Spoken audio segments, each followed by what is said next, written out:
Samedi 6 novembre 2021, mesdames et messieurs, bonjour, il est 6h30 et vous regardez RTI 1. Vendredi, le président de la République, Alassane Ouattara, a présidé au palais de la présidence de la République la cérémonie de remise des prix d'excellence.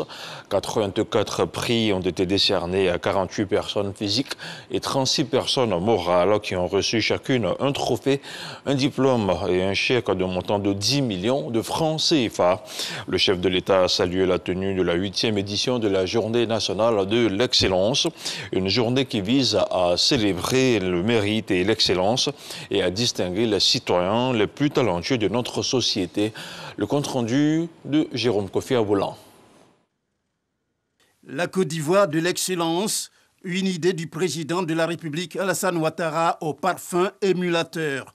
Par conséquent, le prix national d'excellence est institué pour magnifier les plus méritants au travail et partant susciter en chacun le goût de l'effort nécessaire pour assurer le développement au bénéfice de tous. L'édition 2020-2021 du prix national d'excellence vient donc récompenser 84 lauréats.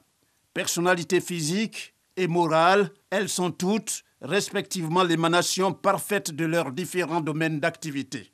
Excellence, Monsieur le Président de la République, est incarnée ici la manifestation tangible de votre attachement absolu à la promotion des valeurs d'effort, d'engagement et de mérite, à celles gravées au frontispice de notre République, union, discipline, travail, chemin exigeant mais lumineux dans la quête de l'atteinte de l'excellence. Ainsi, les lauréats qui vous sont présentés ce jour sont ceux dont les dossiers avaient été analysés et validés par le comité technique en 2020. À ces lauréats ont été ajoutés les meilleurs élèves des secteurs de l'éducation et de la formation professionnelle et technique, sélectionnés à l'issue des examens de fin d'année scolaire 2021. Excellence, Monsieur le Président de la République, au titre des prix décernés, 84 prix répartis comme suit. 48 personnes physiques, dont 27 hommes, 20 femmes et un couple. 36 personnes morales, dont 11 structures publiques, 15 entreprises privées, 3 sociétés coopératives et organisations non gouvernementales, 5 associations de développement et organisations socioculturelles et 2 collectivités territoriales. Pour recevoir leur prix, tous les lauréats appelés se sont déplacés par vagues successives. Leurs récompenses leur ont été remises des mains du président de la République, Alassane Ouattara, de la première dame Dominique Ouattara, du premier ministre Jérôme Patrick Achi et d'autres personnalités de haut rang, notamment des présidents d'institutions. Le président de la République, en les félicitant, a dit sa fierté de les voir comme des modèles et les a encouragés à le demeurer. Les hommes et les femmes que nous venons de récompenser ont été reconnus pour avoir donné le meilleur d'eux-mêmes dans la probité, la discipline et le travail. Ils ont ainsi contribué à renforcer le cercle vertueux qui fonde la fierté de notre nation. Chers lauréats, vous êtes des modèles, oui, des modèles pour vos collègues, vos amis, vos familles et plus généralement pour l'ensemble de nos concitoyens. Vous devez en être fiers. Afin de le demeurer, vous devez continuer à travailler avec acharnement et abnégation, dans un esprit de rigueur et de probité, et je vous y encourage fortement, et je sais que c'est bien cela votre ambition. Cette tribune m'offre également l'occasion d'adresser mes chaleureuses félicitations à nos jeunes étudiants admis au concours d'entrée des meilleures grandes écoles françaises, notamment l'École polytechnique de Paris, HEC Paris, EM Lyon, EDHEC, l'École des hautes études commerciales, et l'ENESTA, l'École nationale supérieure des techniques avancées. Comme j'ai l'habitude de le souligner, le manque de ressources financières ne devrait pas être un frein à la poursuite des études de nos brillants jeunes. Ils bénéficieront donc du programme de bourse d'études d'excellence que nous avons initié depuis 2015.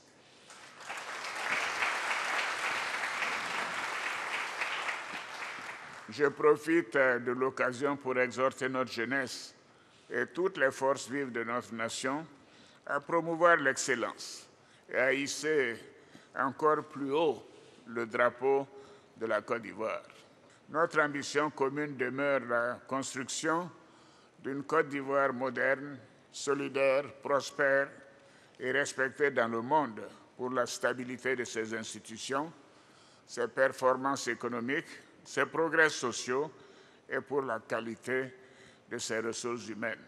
Une photo de famille permet d'immortaliser l'événement, une image tout à fait parlante où l'on voit autour du président Alassane Ouattara des lauréats heureux, chacun tenant son prix composé d'un diplôme, d'un trophée et d'un chèque d'une valeur de 10 millions de francs CFA, comme c'était le cas lors des éditions précédentes. Et en marge de la 8e édition de la Journée nationale de l'excellence, le chef de l'État a fait une importante annonce. Alassane Ouattara a annoncé la création du prix de la bonne gouvernance et de la lutte contre la corruption. On l'écoute. Après les importants progrès réalisés dans tous les domaines de la vie socio-économique de notre pays depuis 2011, nous devons promouvoir davantage la culture de la bonne gouvernance et la transparence dans la gestion des affaires publiques pour le bien-être de nos populations. C'est pourquoi j'ai créé récemment un département ministériel en charge de la bonne gouvernance, du renforcement des capacités et de la lutte contre la corruption. Monsieur le Premier ministre, pour marquer tout l'intérêt que nous accordons à cette problématique, je vous demande d'instaurer un nouveau prix portant sur la bonne gouvernance et la lutte contre la corruption afin de mettre en lumière les personnes physiques ou morales qui se distingueront par leur intégrité dorénavant. Autre chose, à présent, le Premier ministre Patrick Achi a procédé hier vendredi à Tekoubé à la remise de clés à plus de 2000 souscripteurs des projets de logement Laguna City de Lokojiro et cité les orchidées de Koumassi du groupe immobilier marocain à Doha. Pour le chef du gouvernement, l'accès à des logements décents pour les populations, notamment celles issues de couches moyennes et modestes, constitue une préoccupation constante du président de la République Alassane Ouattara et demeure une priorité pour le gouvernement. À cet effet, un programme présidentiel de logement socio-économique a été conçu en vue de contribuer à la résorption du déficit de logement en Côte d'Ivoire. Le recensement général de la population et de l'habitat RGPH 2021 va démarrer lundi prochain.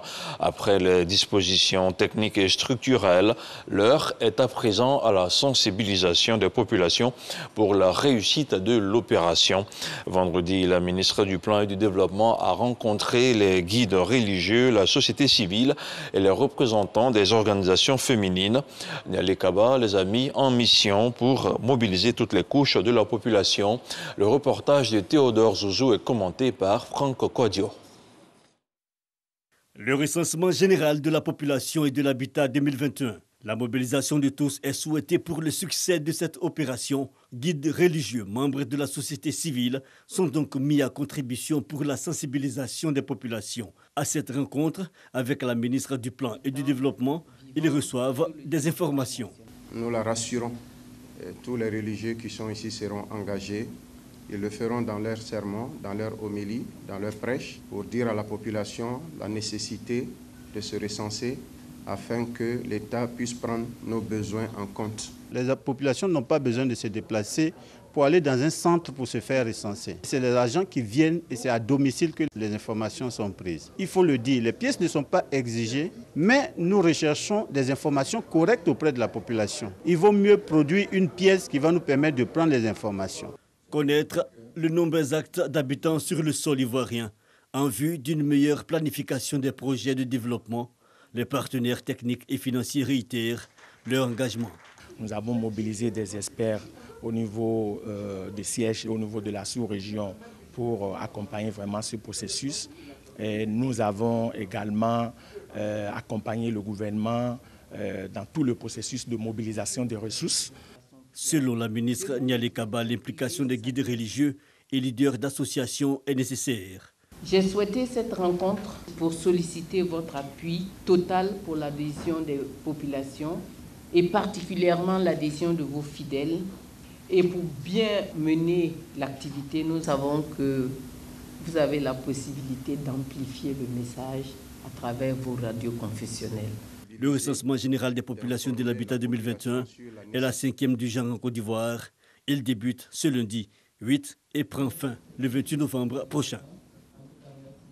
Afin de parvenir à une solution durable dans la crise des doctorants ivoiriens, le ministre de l'Enseignement supérieur et de la Recherche scientifique a fait des propositions. Adama Diawara a annoncé le recrutement de 450 enseignants au premier trimestre 2022. Le ministre a également invité ses hôtes à prospecter le domaine de l'enseignement supérieur privé et l'auto-emploi. L'éclairage de Didier Nguessan. Échange à bâton rompu entre les docteurs non encore recrutés et leur tutelle, le ministère de l'Enseignement supérieur et de la Recherche scientifique. L'arbitrage est l'affaire de Soro Mamadou, conseiller chargé du dialogue social. Tour à tour, Olivier Dali et Martial Adou ont égrené les difficultés liées à la procédure de recrutement. Ils font des propositions. Toute cette plaidoirie pourrait se résumer en cette seule phrase. Le souhait de la signature d'un décret présidentiel allégeant les procédures administratives et réduisant les coûts du recrutement des docteurs. Le nombre de docteurs non encore recrutés est, selon le ministère, 1120 et non 3000, comme annoncé par le collectif. Adama Diawara annonce la réforme de la procédure de recrutement. Un seul dépôt de candidature, un seul concours. On va filtrer de telle sorte que ceux qui rentrent soient en nombre restreint pour avoir une formation de qualité, un encadrement de qualité. Et en plus, quand ils sortent, ils sont à 90%. Ils ont 90% de chances d'être recrutés. Cette année, 610 enseignants-chercheurs ont été recrutés, dont 160 glissements catégoriels. Pour 2022, le ministère du Budget prévoit 450 postes à pourvoir au premier trimestre. Autre chose, à présent, les 10e journées de valorisation de l'agriculture viennent d'être lancées à Abidjan. Elles permettront au grand public d'être informé sur les activités du monde paysan et les innovations du gouvernement ivoirien en la matière. Pour les organisateurs, il s'agit à terme de réduire la pauvreté et d'assurer une croissance inclusive dans la gestion des pertes post-récolte. On en parle avec Cheikh Koné. 50 000 personnes attendues pour cette 10e édition des Journées nationales de valorisation de l'agriculture. C'est la ville de Yamoussoukro qui abritera les festivités pour cette édition. L'innovation de cette année est la célébration des 10 ans d'engagement et d'action concrète de l'Agence pour la valorisation de l'agriculture. Je lance un appel à l'endroit de tous. Parce que l'agriculture, c'est l'affaire de tous. Tant que vous n'avez pas mangé ou consommé quelque chose de l'agriculture, vous ne pouvez pas faire de discours. Donc quand on célèbre les acteurs du secteur agricole qui ont travaillé durant toute une année, il faut venir leur rendre hommage. Ces journées placées sous la tutelle du ministère de l'Agriculture et du Développement rural font office de rendez-vous inédit pour le secteur agricole. Le ministère de l'Agriculture accompagne toutes les structures qui œuvrent dans la valorisation des filières pour qu'on puisse ensemble déceler les défis nouveaux et voir les orientations qu'on peut donner à ces différents défis. Donc c'est avec l'ensemble des acteurs que nous allons trouver les solutions à tous ces défis. La 10e édition se tiendra du 24 au 28 novembre 2021 dans la ville de Yamoussoukro. Place à présent à l'actualité internationale avant de refermer ce flash d'information. L'attaque djihadiste contre une position de l'armée a eu lieu à Dagné dans l'ouest du Niger, une zone déjà endeuillée en début de semaine où 69 civils sont morts dans une embuscade selon le gouvernement. L'attaque commise par une colonne de terroristes lourdement armés à bord de véhicules et une dizaine de motos a tué 11 soldats et fait un blessé. blessés, selon un communiqué du ministère de la Défense lu à la télévision publique. D'après les autorités, des ratissages sont en cours pour retrouver les assaillants. Cette attaque intervient au premier jour du deuil national mis en place après un massacre en début de semaine dans la même région. Un convoi aurait été visé par des bandits lourdement armés qui ont fait 69 morts à Badi-Babougou. Et puis du sport, du football pour terminer ce flash d'information dans la nuit de vendredi à samedi. Le FC Barcelone a officialisé l'arrivée de son nouvel entraîneur. Après plusieurs jours de rumeurs, c'est enfin officiel. Xavi Hernandez arrive sur le banc du Barça. L'ancien milieu du Barça, joueur chez les Blaugrana de 1998 à 2015, s'est engagé pour 2 saisons et demie, soit jusqu'en 2024. L'Espagnol âgé de 41 ans a été libéré de son contrat avec le club qatari d'Al-Sadd où il avait terminé sa carrière de joueur avant d'en devenir l'entraîneur principal. À Barcelone, il succède à Ronald Koeman, limogé le 27 octobre dernier, et à Sergi Barjuan qui assurait l'intérim. Le club en souffrance sportivement et économiquement ces dernières années annonce que Xavi doit arriver durant le week-end avant d'être présenté lundi prochain au Camp Nou, son terrain d'entraînement. Et c'est ici que l'on s'arrête pour ce 6h30. Merci de l'avoir suivi. L'info continue sur les www.rti.ci.